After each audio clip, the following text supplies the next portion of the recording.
Ladies and gentlemen, hello and welcome into the 19th episode of Ducks on the Pod. I'm your host, Mitch Gatsky. Thanks so much for joining me this week.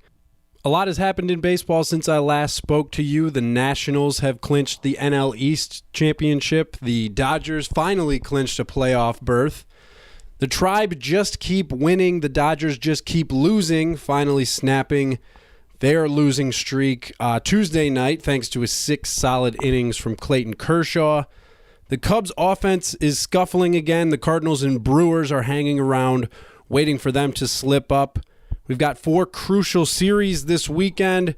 I'm going to get into the AL MVP discussion, and then I have a rules question, a stumper. I'm totally dumbfounded by this question. Hopefully you can help me out. All that ahead on this episode of Ducks on the Pod. Now Hamilton Porter is going to get us started. We're going to start off this week with what's obviously been the biggest story around baseball in the past 3 weeks now. We're going streaking! The Cleveland Indians just keep on winning. Today, on Wednesday here, they just won their 21st game in a row. That sets an American League record. They just do everything well at this point. Their pitching has been unreal. I saw a stat on Twitter last night after the 20th win. The Indians' rotation is 18-0 with a 1.71 ERA during the 20-game win streak. Their relievers are 2-0 with a 1.34. Obviously, that's now a day outdated, but you can do the math. They gave up 3 earned runs today against the Tigers. The Indians' rotation since August 11 is 27-3 with a 2.26 ERA. You can't get much better than that. Corey Kluber has simply gone into that next level that we saw him go into in the postseason. Jose Ramirez and Francisco Lindor are leading the way offensively. And, oh yeah, by the way, Andrew Miller just getting back from injury. Arguably the Indians' best pitching weapon will only now be available to them after being out for quite some time now. So the Indians look set, and the only thing that you worry about now is that they're doing this a bit too early. They're playing too well at a time when it is important to rack up these wins, but really you want to be setting yourself up for October. Are they putting too much into this streak? They say that they're just coming to the ballpark and playing their game and trying to beat the other team across from the diamond each and every day, and obviously that's what you're going to strive for, but they know. They have to know. You know that it's in their head, and it's maybe not adding any pressure, but it's adding something unique that not any other team around the league has had to deal with. Speaking of that, the Los Angeles Dodgers are doing the same thing, finally snapping their 11-game losing streak on Tuesday night thanks to 6 solid innings from Clayton Kershaw. His third start off the DL. As a baseball fan, it's great to see him back and pitching the way that we know he can. And with the Dodgers, it's a bit of the opposite question that you're asking with the Indians. Can the Dodgers, who were so good all summer, get themselves jump-started again after such a lengthy losing streak? The longest since they've been in LA, actually. And they finally clinched the postseason, so they don't have to worry about that. That's kind of been hanging over their heads this entire time. But as you look, they've now got teams that are closing in on them. When just a few weeks ago, it seemed like nobody would be able to catch them for the best record in baseball. The Indians, obviously going on this tear at the same time, has really brought Cleveland into that mix. The Washington Nationals now are in striking distance to overtake the top seed in the NL, and the Dodgers have something to play for all of a sudden. So can they get it going again after just riding so high the entire summer? They've kind of come crashing down here in late August and early September. Luckily for them, still a couple of weeks to get things back going the way they want them to. For the Indians, you have to wonder, is this too much too early? Last year, they were kind of the unknown team going into the playoffs. And it's funny, I actually was reminiscing with a friend about a Red Sox fan, actually, about how going into the postseason last year, we were all picking the Red Sox to sweep their way through Cleveland in that ALDS and really have no trouble with them. Now the shoe is on the total opposite foot. The Cleveland Indians now are the team with the target on their back, having won now 21 games in a row. It's been very cool to see, and actually I am rooting for them to keep going, but I hope that this doesn't take too much out of them. Because as we saw last year, a team with great potential to make a long run. And the worry just at this point is that too much excitement at the wrong time could kind of burn them out for the playoffs. Only time will tell, and we shall see. We're streaking. We're going up through the quad to the gymnasium. Now, if going into the season, you had the Chicago Cubs holding just a couple of games on the St. Louis Cardinals and the Milwaukee Brewers in the standings at this point in the season, then pat yourself on the back because you were the only one of us who foresaw that coming. The Cubs simply aren't hitting again. Joe Maddon said as much after the sweep over the weekend from the Milwaukee Brewers at Wrigley. Maddon said, "We aren't hitting. We came off of winning 2 in a row in Pittsburgh, and before that we won 6 in a row, and in this series we chose not to hit. Hopefully we'll start hitting soon." Hopefully is right. The Cubs have scored more than 3 runs just 3 times in the month of September. Those 3 times a 14-12 win over the Braves, an 8-2 win in Pittsburgh, and an 8-3 win last night, Tuesday, against the Mets, with Chris Bryant, Kyle Schwarber, and Ian Happ homering in that one. So it's been feast or famine for the Cubs of late, and that's really not something you want to be doing when you're trying to close out a division the way that they are. Wilson Contreras is finally back after a long stay on the DL. He was the one who really got the Cubbies going when they came out of the All-Star break and started winning like it was 2016 again. Hopefully he can jumpstart their offense again and really be a spark because they're just lacking any sort of, inspiration. It just seems like they're lost at the plate. Collectively, they're not stringing together innings the way that we saw them do last year. It's not getting any easier for the Cubs this week as they welcome in the Cardinals for a 3-game set. I'm going to get into that in more crucial series this weekend in the next segment. And you know what? Why don't we just head there right now? We're getting down to the nitty-gritty of the regular season, and this weekend there are 4 crucial series that must be paid attention to.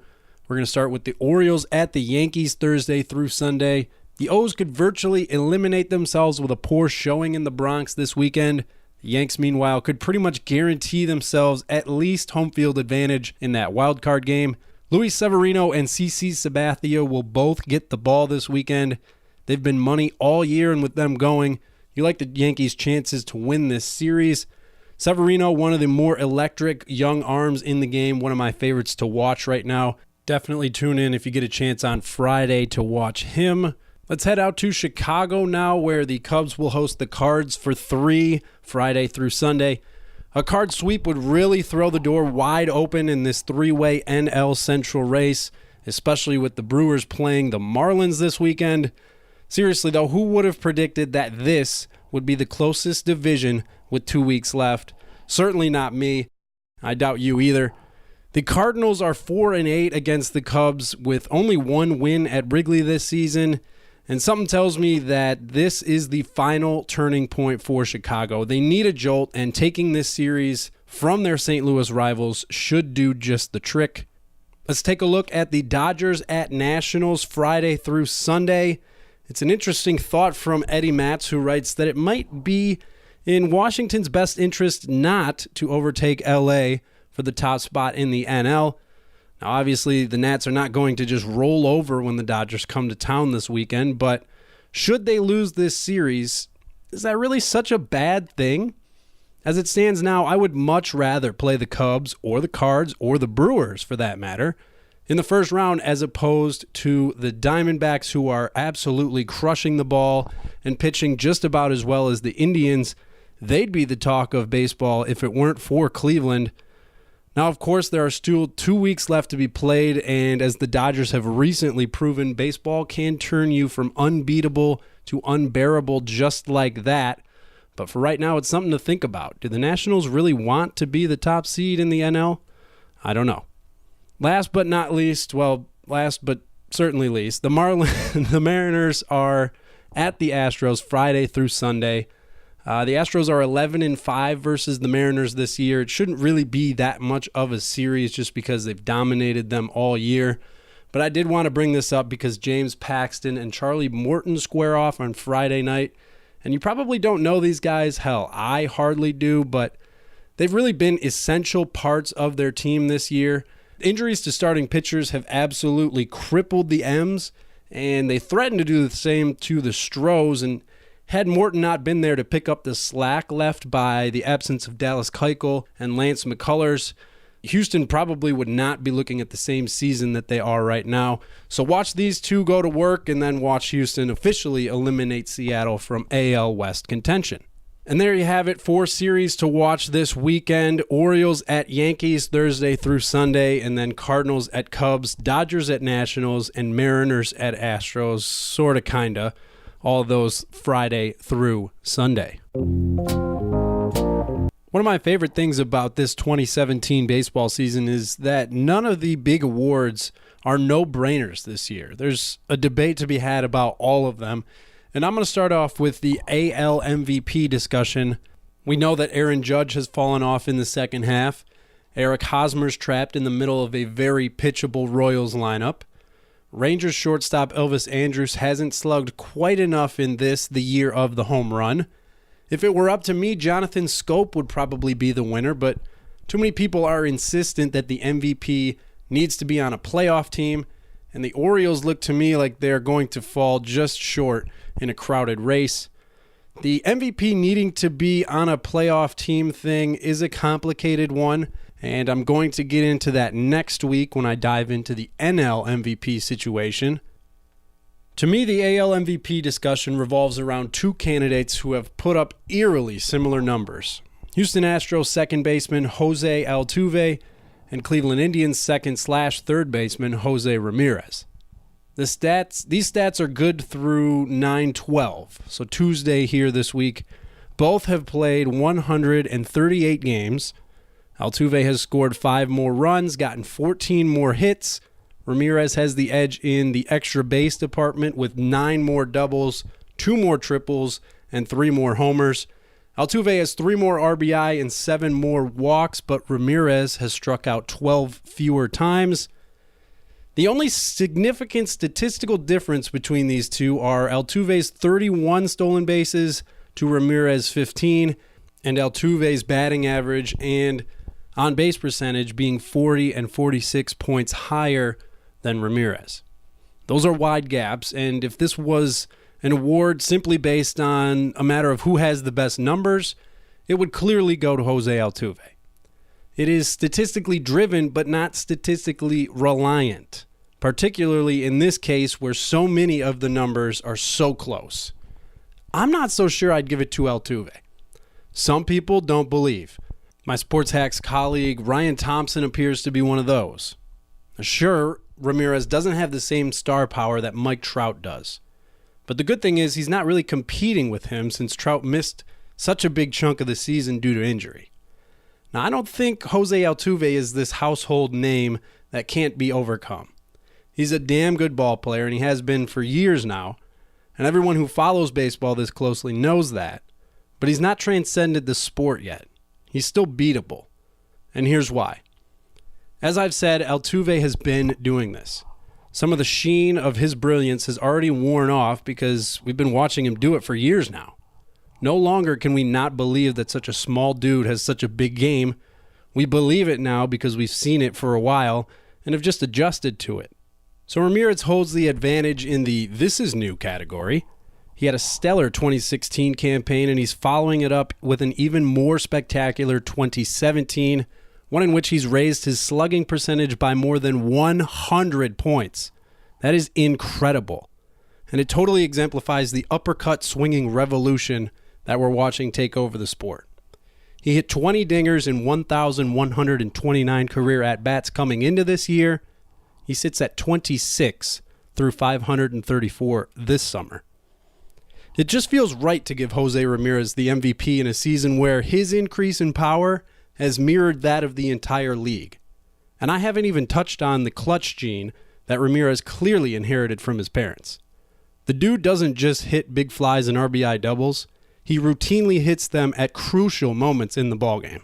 I didn't look up the numbers, but I'd be willing to bet quite a hefty amount of money that Ramirez is among the league leaders in most offensive categories in the 7th inning or later.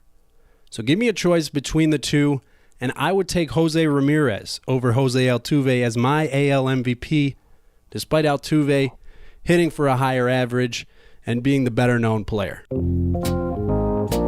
Earlier in the season, I had a question from a friend about who gets the win when a pitcher is pinch hit for and his team takes the lead in that same inning. Obviously, he's replaced in the next inning. Who gets credit for the win? Of course, the guy who came out and got pinch hit for, he gets the win. So here's another question, one that I received when I asked for some more way back then, early in the season, probably the first month or so. Anyway, here's another question, another brain teaser stumper from my godfather, Bill. He says, a base runner slides into third base forcefully, dislodging the bag, which subsequently ends up a few feet into foul territory. Play continues as the throw had gotten away from the man covering the bag. The runner doing the sliding gets up, runs home, and scores. The runner behind him approaches and rounds third base, but does not touch the dislodged base. He scores. The defensive team appeals in proper fashion. What is the call? Well, I wish I knew. My first inclination is that the second runner, the guy who didn't actually touch the dislodged base, would be out. And the guy who scored first would count. I would think that first runner scores, second guy's out on appeal. But really, I have no idea. Maybe you do. Send me your ideas. Again, the question, a guy runs into third base, slides forcefully, bag goes flying, he gets up and scores. Another runner comes around, tags the area, the third base area, but not actually the base. He comes in to score, defense appeals in the proper fashion. What is the call? Let me know if you have any idea. I gave you my best guess. I'm hoping that my godfather Bill knows, or else I don't know how I'm going to find an answer to this question. Let us know. You know how to get a hold of us by now. It's at Ducks on the Pod on Twitter, the Facebook page, and now on sportshacks.com. We've officially made that move. I'm your host, Mitch Gatsky, thanking you one more time for listening to the 19th episode of Ducks on the Pod. Until next time, baseball fans, remember the 3 keeps of baseball. Keep your glove on the dirt, your bat off your shoulder, and always keep your eye on the ball. Back, gone.